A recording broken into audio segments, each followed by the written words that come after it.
I was in a relationship with her dad, and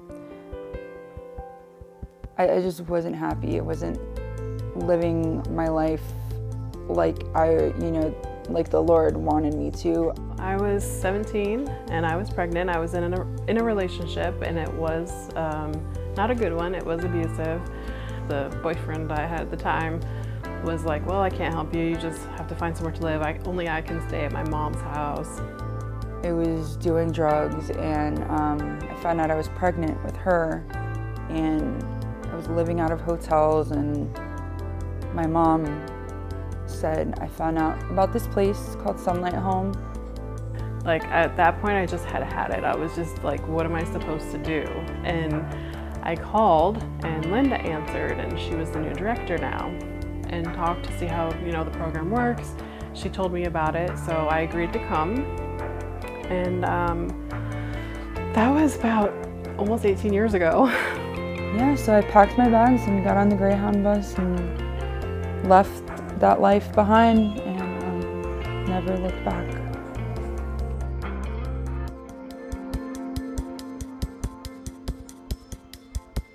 The heartbeat of Sunlight Home is to help each woman understand her value and what she has to give the world. Through her pregnancy, it slows her down. She's able to come to a new place and understand what needs to happen for her child and herself. They come in here, they have no hope, they're homeless. A lot of them have been abused. Some have come from human trafficking. Some have drug abuse problems, and their families have deserted them in their greatest hour of need.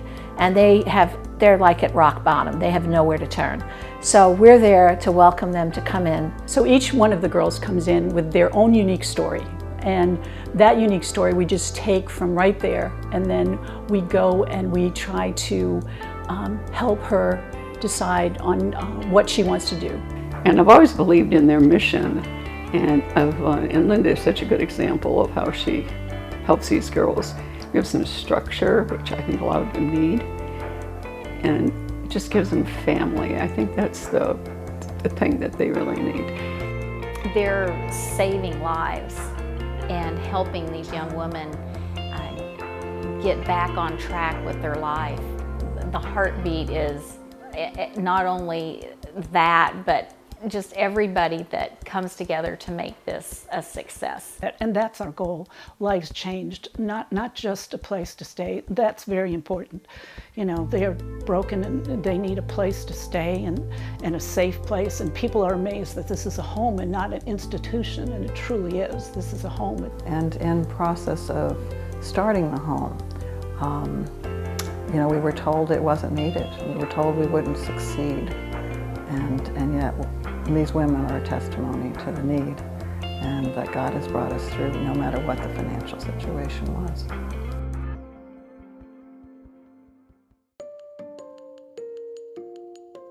It's just really saving one life at a time. The wonderful thing about Sunlight is you're really saving two lives. You're creating a future for the baby and also for the mom. And there's just so much going on in the world today. It's just a wonderful place. Sunlight Home is about human life. It's about human beings, as President Trump said, being made in God's image and likeness from conception until natural death. The community at Sunlight Home, you can always rely on prayer. You can always rely on good advice. You can always rely on the support of people who love you because they know God, and God is love. And so Sunlight Home is about love. I honestly love these girls. I understand them, having been a single mother myself. I understand that they can't do it alone. They need help, and that God created us to be a family, and they don't have a family. So when they have a baby now, they have a little family. So we try to be their family. It's a Christian ministry. It's non-denominational, so it's all faiths. And we want to try to help girls spiritually and emotionally and financially get on their feet so they can have a better life for themselves and their children. We come alongside them through love and prayer, provide them with their basic needs, but it's so much more, a lot of nurturing encouragement. Of course, we want God to be the center of her life, and we want her to finish her education. We want her to realize what it's like to have a baby and how her body is changing. We want her to have life skills on how to work a budget. It's just a remarkable change that you see take place in these girls from the start walking in that door until they walk out with their new babies, all their gear that they need to start a new life, and their ability to maintain themselves. Linda helps them get their GED. She will help them to find a job. She takes them shopping for clothes. I mean, she does all these wonderful things above and beyond to help these girls kind of get their life back on track and where it needs to be, so they can not only care for themselves, but more importantly, care for the child that they're trying to raise. And it operates as a home. They work together, they take turns making the dinners, they help clean up, we help them with education, with jobs. Our residents are working. We want them to be productive residents such that they work jobs not dependent upon the government, but dependent upon themselves. Well, Sunlight Home's mission has always been to bring to bear every resource that we could to allow a young mom to be able to choose life for her baby. So having the home here, having the structured environment, showing the woman that she can do this with our help was what it was all about. And without these people, I definitely wouldn't have made it this far in my journey to freedom. Really, the bottom line is your heart goes out to this organization and goes out to the girls, goes out to Linda, and it just motivates you to want to come in and help in some way. And for us guys, we get out and put a shovel in our hands and go at it and try to make things better here. We added on the transition program, the transition area, and also the playground area for the children, and also for an area outside for the ladies just to relax and enjoy nature and feel the presence of the Lord. Well, we always need lots of prayers. God has been very good to Sunlight Home, and we need plenty of prayers for the girls to, keep them on the right track and everything. There are a lot of ways you can volunteer here. And some people have children, they've outgrown their clothes, their baby clothes. They donate them here. Linda said they have an amazing number of donations that way.